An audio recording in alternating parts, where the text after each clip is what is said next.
Hello friends, welcome to flavours of Dhanya. നമുക്കൊരു അടിപൊളി paneer butter masala gravy ഉണ്ടാക്കിയാലോ? അതിനായിട്ട് ഒരു പാൻ വെച്ചു. പാൻ ചൂടായ ശേഷം അതിലേക്ക് നമ്മൾ 1 ടീസ്പൂൺ ബട്ടർ ചേർത്ത് കൊടുത്തു. അതിലേക്ക് സ്പൈസസ് ആയ 1 ഏലക്ക, 4 ഗ്രാമ്പൂ, 4-5 പീസ് പട്ടയും കൂടെ ചേർത്തിട്ട് നന്നായിട്ടൊന്ന് മിക്സ് ചെയ്ത് കൊടുക്കുക. അതിനുശേഷം നമ്മൾ കട്ട് ചെയ്ത് വെച്ച 1 പീസ് ഇഞ്ചിയും 4 വെളുത്തുള്ളിയും കൂടെ നമ്മൾ ആഡ് ചെയ്ത് കൊടുക്കുക. ഇത് നമ്മൾ പേസ്റ്റ് ആക്കാനാണ്, സോ കട്ട് ചെയ്ത് ആഡ് ചെയ്താൽ മതി. അതിനുശേഷം ഒരു മീഡിയം സൈസ് സവോളയും കൂടെ ഈ മിക്സിലേക്ക് ചേർത്ത് കൊടുക്കുക.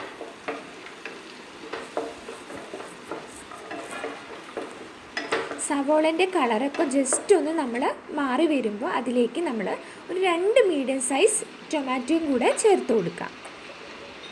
ഇത് കുറച്ച് വലിയ ക്യൂബ്സാണ് അരിഞ്ഞിരിക്കുന്നത്, കാരണം നമ്മളിത് പേസ്റ്റ് ആക്കാനുള്ളതാണ്. അപ്പോൾ വലിയ ക്യൂബാണ് അരിഞ്ഞിരിക്കുന്നത്. എന്നിട്ട് നമുക്കൊന്ന് ജസ്റ്റ് മിക്സ് ചെയ്ത് കൊടുക്കാം. അതിനുശേഷം നമുക്ക് ആവശ്യമുള്ള പച്ചമുളക് ആഡ് ചെയ്ത് കൊടുക്കാം. നമ്മുടെ എരിവിനനുസരിച്ചുള്ള പച്ചമുളക് നമുക്ക് ആഡ് ചെയ്ത് കൊടുക്കാം. കാരണം നമ്മളിതിൽ ഇനി മുളക് പൊടിയൊക്കെ ചേർക്കാനുണ്ട്. അപ്പോൾ നമ്മളിവിടെ ചെറിയ 2 പച്ചമുളകാണ് ചേർത്തിട്ടുള്ളത്. അതിനുശേഷം 1 പിടി കാഷ്യൂ നട്ട്സും കൂടെ ഈ മിക്സിലേക്ക് നമുക്ക് ചേർത്ത് കൊടുക്കാം. ഒരു 10-12 കാഷ്യൂ നട്ട്സ് നമുക്ക് ചേർത്ത് കൊടുക്കാം, അല്ലെങ്കിൽ 1 പിടി. അതിനുശേഷം നമുക്ക് മസാലയായ 1 ടീസ്പൂൺ മുളക് പൊടി ചേർത്ത് കൊടുക്കാം. പിന്നെ 1/4 ടീസ്പൂൺ മഞ്ഞൾപ്പൊടി, 1/2 ടീസ്പൂൺ ഗരം മസാലയും കൂടെ ചേർത്ത് കൊടുക്കുക. നിങ്ങൾക്ക് വേണമെങ്കിൽ ഇതിലേക്ക് 1 ടീസ്പൂൺ മല്ലിപ്പൊടിയും കൂടെ വേണമെങ്കിൽ ചേർത്ത് കൊടുക്കാം. ഞാനിവിടെ ആഡ് ചെയ്യണില്ല. മല്ലിപ്പൊടിൻ്റെ ഒരു ടേസ്റ്റ് ഇഷ്ടമല്ലാത്തതുകൊണ്ട് ഇവിടെ ആഡ് ചെയ്യില്ല. നിങ്ങൾക്ക് വേണമെങ്കിൽ ചേർത്ത് കൊടുക്കാം.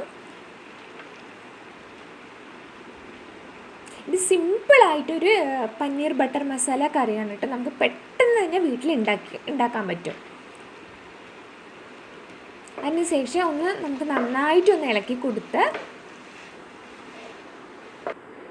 ഈ മിക്സ് നമുക്കൊന്ന് നല്ല സ്മൂത്തായിട്ടൊന്ന് അരച്ചെടുത്ത് വെക്കണം.